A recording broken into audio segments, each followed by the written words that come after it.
Ladies and gentlemen, go for a wild, wild ride with the Pussycats. But beware, the sweetest kittens have the sharpest claws. Wild women, wild wheels, race the fastest pussycats, and they'll beat you. Jack and Jill, they make the mafia look like brownies. Breast or thigh, darling? Why don't you take one of each, son? They both look tender. All right, here's how it works. Everybody's got to go. You name it, we've got it. For an incredible evening's entertainment, a film so totally satisfying, see Russ Meyer's Faster Pussycat. Kill! Welcome back, everybody, to another edition of Rare Delicacies, and this is one you've been kind of begging me to watch. Now, I have heard of this film because, funny enough, the title is one that actually pops up. Actually, there's even an episode of Buffy that even used this title, that dropped this title, just as a, well, if it means stopping evil, then I say faster pussycat kill. And I just gave it away. It kind of defies description. It's a grindhouse flick. Glorious in its execution. Three scantily clad women find a young couple, kill the boyfriend, kidnap the girlfriend. Then they meet up with a guy in a wheelchair. You know what? Is it Mr. No Legs? The movie is just bonkers. Okay. Hilarious and bonkers. All right. Fortunately, you caught me at a really good time because I'm still coming down from the high of Malignant because I've become kind of enamored with just gonzo cinema right now. And I really do feel like we need to get back to that. And I think if there's any time we need to get back to that, it's now. Actually, we talked about it last time we were doing I think Six Green Samurai. Yes. I think we talked about how there seems to be an attempt to try to get back to the gonzo cinema of Grindhouse. This movie is nearly impossible to find. Nobody streams it. Really? Yeah. So how are we watching it? Let's just say I got a copy. You know a guy. It was a DVD release 10, 15, 20 years ago. The DVD now runs for $100 on eBay. You know how these things go. Any chance it's Closet Land where you can find just someone uploaded on YouTube? I gotta look. Yeah, we'd have to look. Yeah. Actually, comment section. Tell us in your research if you know any other place we can get a hold of it. Because again, that's our goal. We want to make sure that any of these movies that are totally worth watching are still watchable. I'm really hoping that someone will release it again on DVD. Yeah. And actually, and that's a good time for us to talk about this particular tragedy. It is a fact that most people forget how many movies get made, not just within 10 years, but even just in the year alone. And as the time goes on, so many of them just disappear because, unfortunately, a lot of times studios just don't really think about whether or not any of these movies have any kind of financial worth beyond just its initial release. And a lot of them just end up decaying. Some of them just get disposed of. Some get burned. And as formats change, starting from the golden age of VHS to DVD onwards, there are so many movies as the new platforms change and go on that they just flat out disappear because of it. And for as much as I am still championing physical media and why I think Blu-rays are still important to have and why I'm happy we have companies like Vinegar Syndrome, Arrow Video, Shout Factory, unfortunately, they can only do so much. We do need the cloud to help us kind of preserve a lot of these lost gems that desperately need it. And yeah, while I'm not an advocate of bootlegging, a lot of times that's really the only way a lot of these movies can still be viewed. So I think a lot of us as film enthusiasts really need to take a responsibility to ourselves to make sure that some of these movies never get lost.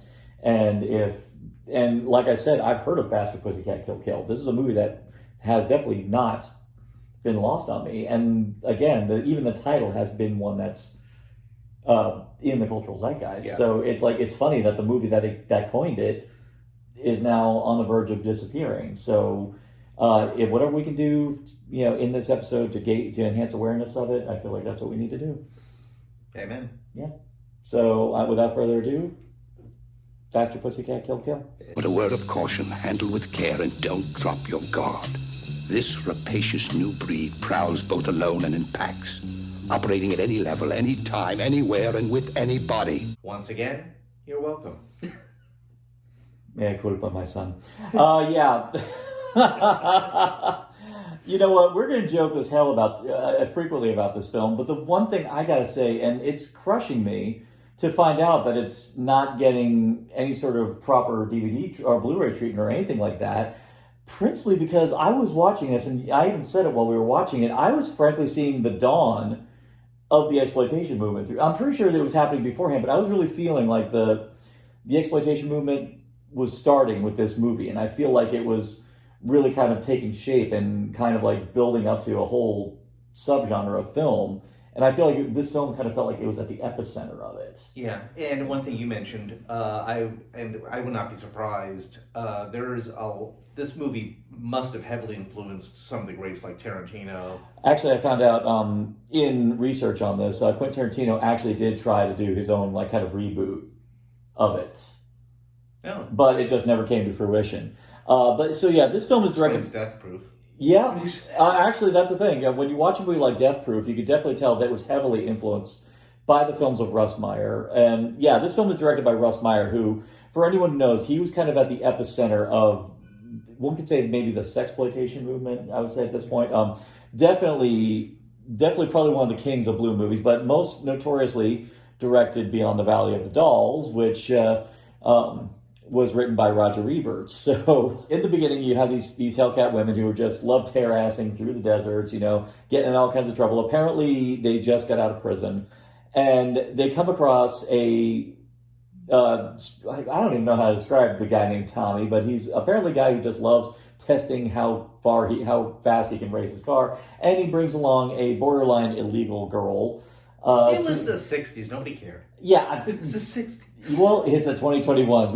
We can raise a brow now, okay, but fine. Yeah. And she at the beginning she's all bubbly and perky and like, oh, new friends. The champion of our car club and first in safety points too. I'm sorry, I seem to be using up all the oxygen.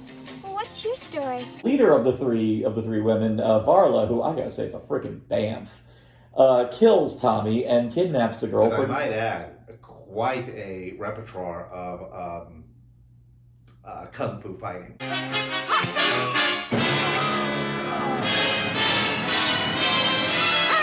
Including the classic 60s judo chop, which she used to great effect many times through many of the scenes. Well, they end up kidnapping the girl for reasons unknown, and they end up stumbling upon an eccentric old man, and pretty much like they stepped into a more violent of mice and men, I guess, where... where they got this old man in a chair, apparently is like loaded, and we don't know why. Like has like a lot of money, so they're going in there trying to find the money. But they got why? Huh? He got in an accident on a train, and they got a big settlement. Oh, he got a big settlement out of it. Okay, so here they are trying to like figure out where he stashed the money. All the while they're trying to wrangle this little girl to keep her from getting away. Poor girl's like she's kind of caught between two horrific people because the old man is like a psychotic. And he's got this big, burly, not all up there son who is in the cast. You tell him. He's the vegetable. Yeah. He's literally called the vegetable. What do you want me to do, Pa? Get another girl? Oh, it's too soon for that. You were too rough the last time. God, I love 60s exploitation. So here she is trying to stay alive while trying to maneuver between, these three Hellcat women and this psychotic old man and his pretty much point and attack burly guy. And, he has a third son who Second is... son. Huh? He only has two sons. You see anything interesting? What's with the strong-arm bit, or couldn't you tell I was a girl? There's a very thin plot, and none of it makes any sense, and you don't care because it's just so glorious. It is glorious, and it ticks all the boxes for. I mean, actually, Russ Meyer, and again, I read this up. The title mainly derives from all the things Russ Meyer promised in the film. He wanted speed, faster, Pussycat, gorgeous women, Yeah. Pussycat, tick, and kill for violence. So you can say you got the speed, you got the women, you got the violence, and that's what that title promised. And you know what? To its credit, it delivered. Yep. The three main women. they're a legitimate threat. They are actually pretty badass. Especially freaking Varla, the leader of the three.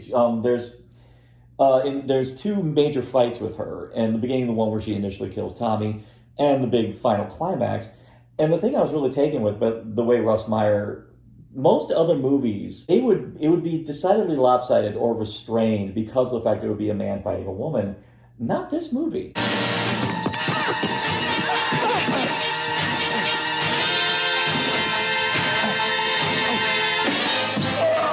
Yeah, she's the legitimate badass. Yeah, she's getting in down the dirty. She's beating the shit out of him. She's wailing on him. And I love the fact that the guy's not holding back either. This is like a prison brawl. Actress Tura Satana. Her presence is so potent that you can totally believe that she can hold her own in these kind of brawls.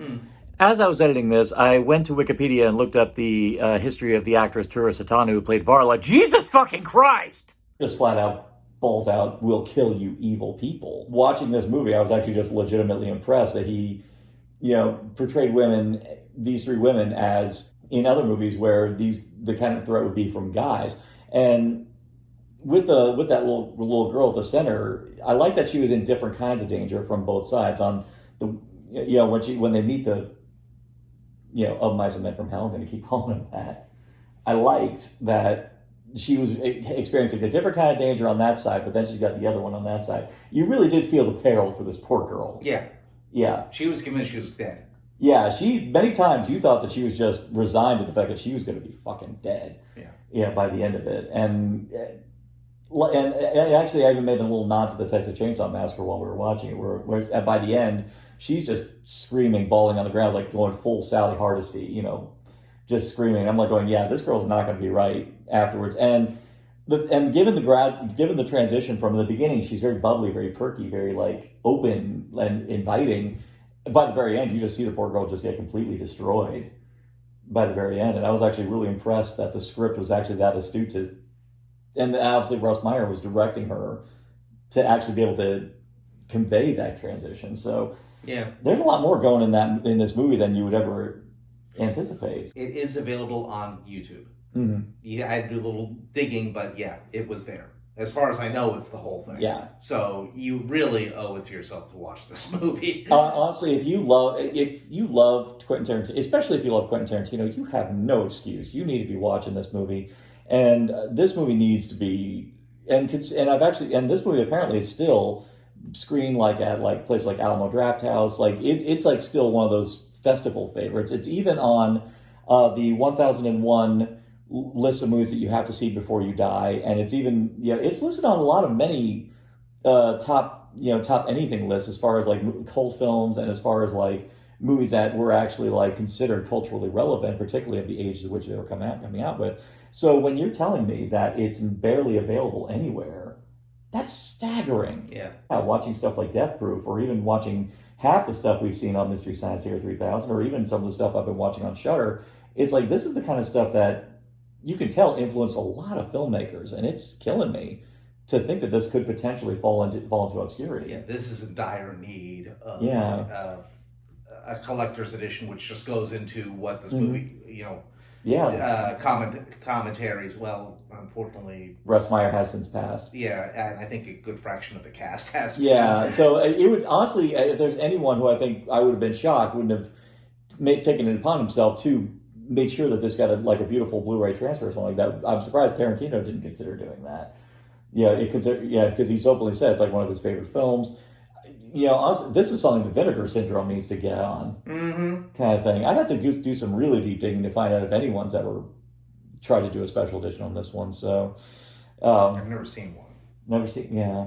Keep this movie in your consciousness. Find it. If it's on YouTube, hunt it down.